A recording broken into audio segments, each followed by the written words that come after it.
What's up, guys? Bizarre 1000 here with my Monday Night Raw review. Or, wait, it's Tuesday. Oh, sorry, guys, I got confused. With my Tuesday night blast from the past SmackDown review. Guys, I have to say, I was excited about this show, thinking it was going to be a great show, and it did not live up to the hype that I put under it. This show was bloody awful. It was a horrible show. My personal opinion, was horrible. It was like watching an indie show. If you've ever been to an wrestling indie show, it's like seeing a bunch of these old timers come in. I mean, that's pretty much what it was.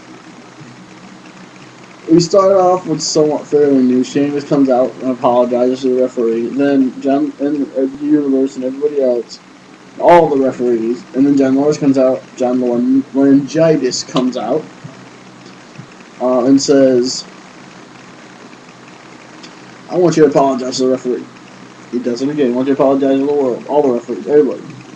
And Sheamus, I'm not thrilled with that. He says, John Laryngitis, and then he goes on to say that I'm gonna fine you, and if you touch another referee on purpose or accident, you will be fired and stripped of your title.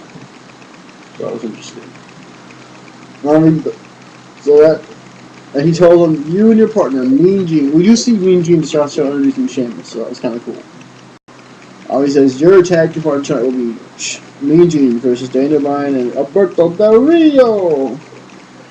So, then we go into our first matchup. Mark Henry versus Randy Orton. I'm like, okay, before we come back, we see Bob Orton, Cowboy Bob Orton, Randy's dad, so it was kind of cool to see him. Then it's like, oh, cool. They had kind of this awkward exchange backstage. It was kind of weird, but anyways. Yeah, I'm just reading too much into it. Mark Henry versus Randy Orton. I'm like, okay, this could be a really good match. Well, it started out pretty good, but then Kane interfered, and I guess Mark Henry won, I assume. I don't know, because Randy Orton took off to the back, because Kane interrupted and had his daddy beat down. So Orton goes back there for his dad. He gets hit with a lead pipe. So, I think the next match is a tag match. Jimmy Hart was managing the one-man hick rock band, southern rock band, and Tyson Kidd versus the Usos. Usos win. This match wasn't that good either. Also, this guy Ryback, we've seen the Hall of Famers laughing. I don't know why they keep doing this, but they keep having these nobodies come and grab the mic and say, hey, I am so-and-so from so happy to be in the WWE, blah, blah, blah, and then they get squashed by Ryback. Which I'm not buying it. I'm not buying this Ryback guy, really. I'm just not believing this guy, really. I think he sucks, honestly. I know who he is, Skip Sheffield, formerly known as Skip Sheffield. You have a name like Skip Sheffield. You can't be taken seriously as a freaking legitimate badass. That's just me. I'm sorry.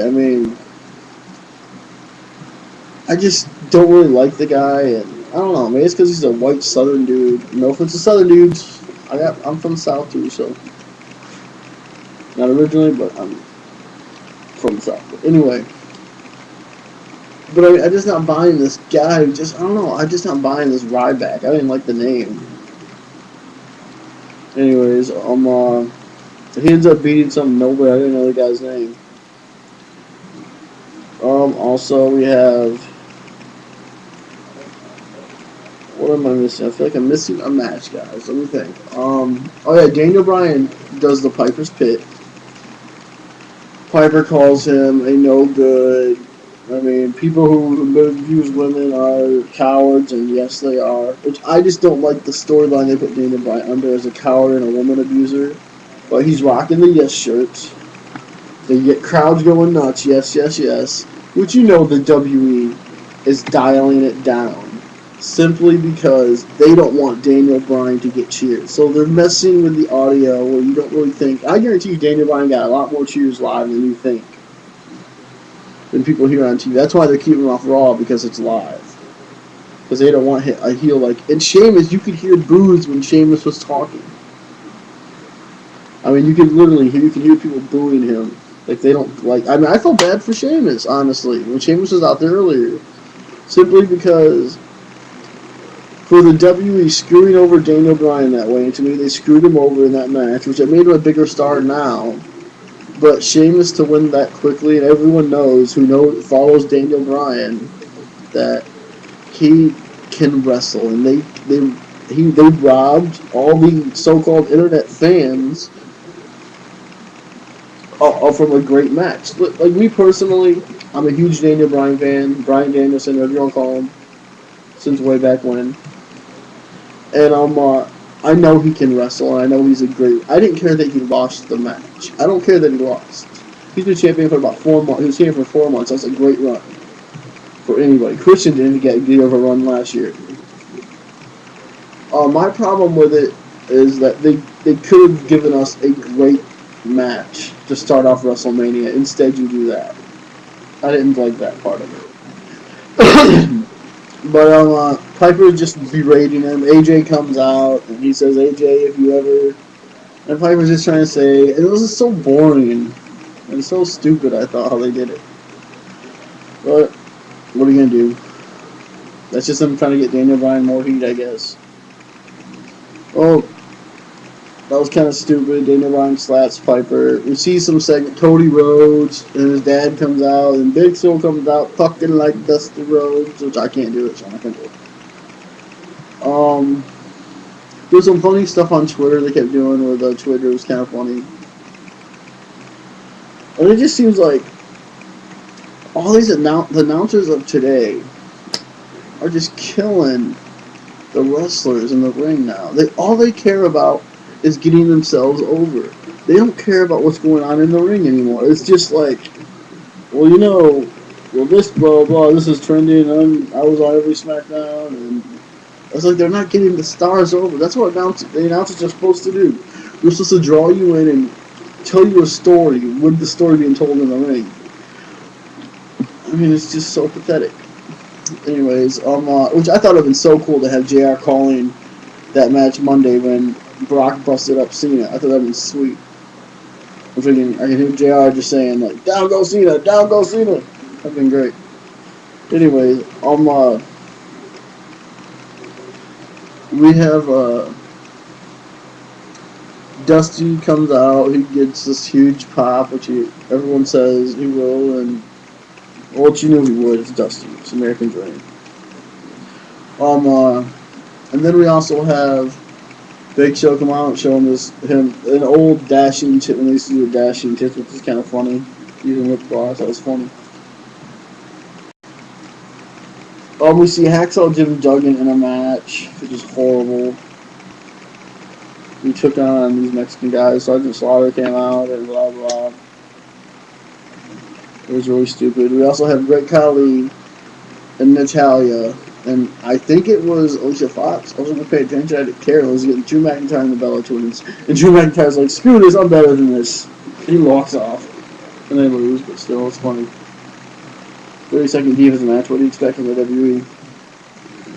I think I'm covering everything. And then we go to the main event, which is a decent tag match, or a handicap match. But then, of course, they had to do the whole indie thing where here comes all the legends out, stayed on the apron, and all of a sudden, Daniel Bryan gets hit with the bro kick. 1, 2, 3, Daniel Bryan loses. And then Michael Cole starts talking all this crap, which was kind of funny, really funny too. Michael Cole said that, "Man, the retirement home got out early." I think it was Josh that said that. I thought you were going to say it's a scene from The Walking Dead. That was kind of funny. Then Michael Cole starts talking about, "I know you get back to the retirement home," and he gets a little punched by Pat Patterson, I believe. Which Michael Cole does a horrible job in selling anything. I want to take this time. I'm 9 minutes in. I got a few seconds left that I want to talk about something. Okay. Some people on here don't like the fact that I'm a Daniel Bryan fan. I had someone leave me a comment the other day talking about how I'm a loser for someone I like. You know what? I don't really care what you think. You might not like the guy. I might. If we all like the same person, it would be a very boring YouTube community, or whatever you want to call this. It would be a very boring place if we all like the same people. So, yes, I like Daniel Bryan. Bryan Danielson back in Ring of Honor when I watched him in Ring of Honor wrestle. I mean, you can hate the guy, you can hate me, but I don't want to put in like have to block comments. People are gonna leave really disrespectful stuff. I mean, I don't try to treat anybody with disrespect. I try to treat everybody with the same amount of respect that I would like to be given. You know what? I'm not the most perfect guy on here. I try to do my opinion on wrestling, and I try to do it to the best of my abilities. Might have the best camera views or whatever, best video views. Don't have a lot of subscribers. I have about 41, I believe. But you know what? For you guys trolling little trolls around here, you know what? Fine. You want to talk crap behind a computer? I don't sit there and go online, comment people's videos, and talk trash to them. That's not my style. If I had something to say to you, I'd say it to you to your face, in the street. That's how I go. That's how we do it here. But, you know what? Like my videos, hate them. I don't really care. I don't do this for you trolls. I do it for people who actually do like to watch my videos. And maybe there's someone, maybe there's a lot who don't. You know what? I enjoy talking about wrestling. I enjoy that. It's what I'm passionate about. I love wrestling. I always have. And I always make wrestling videos, whether it be for Ring of Honor, I have a big one review of Ring of Honor, SmackDown, Raw, the pay-per-views, whatever. If you're gonna keep bashing me for liking Daniel Bryan, so be it. To me, he's one of the best wrestlers in wrestling today. A wrestler in the WWE that can actually wrestle. There ain't too many of those in the WWE that can actually wrestle, so that's what I like about him. Guys, sorry for that little rant. This is Bizarre 1000 with my review of Blast from the Past SmackDown. I didn't really think it was that good, but oh well. Have a great afternoon, guys, or night, whatever. Peace out.